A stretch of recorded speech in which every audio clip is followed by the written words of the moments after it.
Hey, Ryan here, back with another social skills video. Today I'm going to cover a question or a thought that I commonly come across, which is, am I too old to improve my social skills? And another one which is kind of similar, almost the same question, am I too old to make new friends? And am I too old to go on dates? So here's the answer to these questions and why they're ridiculous. So the first question, am I too old to improve my social skills? So if you are able to edit your behavior in any way whatsoever, to any extent above zero, the tiniest extent, or edit how you're thinking or how you manage your emotions or what you're doing with your life, then you're able to improve your social skills.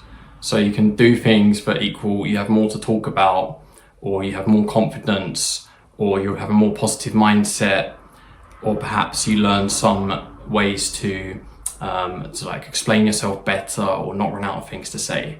So seeing as you're not only a robot that is incapable of any change, seeing as that's not you, I mean, if that is you, there's probably some YouTube bots on the algorithm watching this or whatever. If so, get away. But seeing as that's not you, and plus you'd also have to be a robot that isn't capable of having any upgrades as well. So as you're a human and you're capable of some level of change above nothing, that means that yes, you can improve your social skills at any point in your life. Second question is, am I too old to make new friends? If you're in anywhere other than an extremely rural location where you can't even reasonably travel to somewhere where there's more people, so if you're either in a small town upwards or able reasonably to get to a small town upwards, so it's not further than say 3 hours away, then the only way you're going to not be able to make new friends is if you are purposely causing people a bad time who when you're hanging out with them. So as long as that's not the case, you'd have to be someone who has some kind of element that's so repulsive it's just not realistic in order to, at that point, not be able to make any new friends. Like, I don't know, everyone around you gets radiation poisoning or something mental. So as long as there's a place with a decent population density, which is most of Earth at the moment, and you are at least trying to cause a good time to the people that you're hanging out with, see an earlier video, by the way, on attempting to cause positive emotions. It's a very important goal to have. Then yes, you can basically definitely make new friends. As you get older, yes, there is less people who are of like a reasonable match in terms of friendship, because people already have more established friendships. Some people are married with kids and have less time. Also, as you start to get older and older, more people die who are older and older, so there's less people in your age bracket who you might be able to hang out with. And obviously past a certain point of difference, it starts to get a bit unreasonable. Like a 90-year-old hanging out with a 20-year-old isn't that super realistic. But what people tend to do is they tend to massively exaggerate this point in their mind. It's not that much of a big difference, really.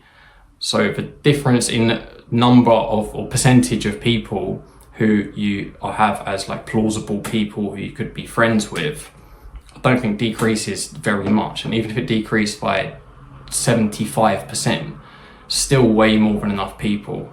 The main reason why there's way more than enough people is that people have lots of capacity to have new friendships. So it's not like dating so much where generally people are going to have one partner.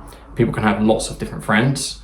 So as long as you're attempting to cause a positive time with people, there'll be other people around who also, well, this might not be the case for you, but there's people around who don't have any friends and are looking for some.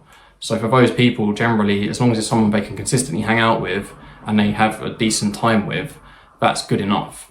All you have to do is look for them.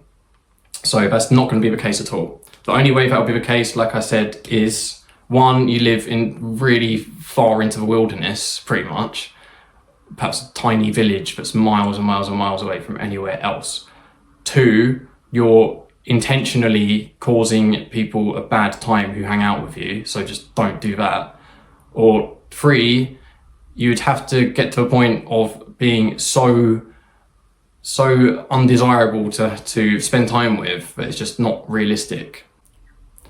Then the third question, am I too old to get into a relationship, is basically the same answer to the second question. Obviously, the percentage of people who you'd plausibly be in a relationship with is quite a bit smaller than people who you can plausibly be friends with, mainly because the vast majority of the time in most places on earth, people tend to want to be in a relationship with one person, whereas people will be friends with lots of people. But still, just due to the huge population on earth and the huge population density, it's basically a complete guarantee that there's going to be someone near you within a reasonable distance, a few hours at most, who would want to be in a relationship with you. We even have the internet to make it possible to make relationships at a longer distance. Generally, I think it's best, ideally, to try to be in a relationship with people who are more close to you physically, because otherwise it can cause some hurdles. Not that it's necessarily bad to do that, but it just makes things easier that way if possible. For those of you who are from the UK, I don't know if this show is shown in other countries as well, a similar version, and you can just look it up quickly if you want to. There's a show called The Undateables, where they get a lot of people who are apparently unattractive or find it hard to be in a relationship. I haven't watched that show tons, but from what I've seen of it, I wouldn't put one person on there in the category that basically they should give up on trying to find a relationship. As long as you're trying to be nice, and as long as you're willing to put in some effort and try to, in terms of trying to find someone, and as long as you're looking to improve in your social skills and your life and how much of a positive experience you can give to people who are interacting with you, I think it's completely realistic for the vast majority of people on earth to, 1, find a relationship, 2, make new friends, and 3, definitely for literally everyone, to improve your social skills, seeing as you have the ability to make choices and exercise free will. So that was today's video. I've coached social skills full-time for over 11 years now. We do one-to-one coaching for social skills and work on areas such as how to not run out of things to say in a conversation, how to overcome nervousness speaking to new people, how to be funny, flirting, dating, how to build a circle of friends. We offer a free trial session. If you're interested in that, that can be done online or it can be done in person in London, England. If you're interested in that, check the link below. We also have a video course that goes through how to not run out of things to say and how to overcome nervousness in social situations. Again, the link is below. And finally, we have a WhatsApp group chat, which I'm in, obviously, and I answer people's questions. We discuss social skills. I post stuff on there. If you want to join that, there's a link below to join it. Stay tuned. Please help me out with YouTube algorithm, etc. Like, comment, subscribe, that kind of stuff. And I'm aiming to work up to making 1 video a day from pretty soon. So stay tuned.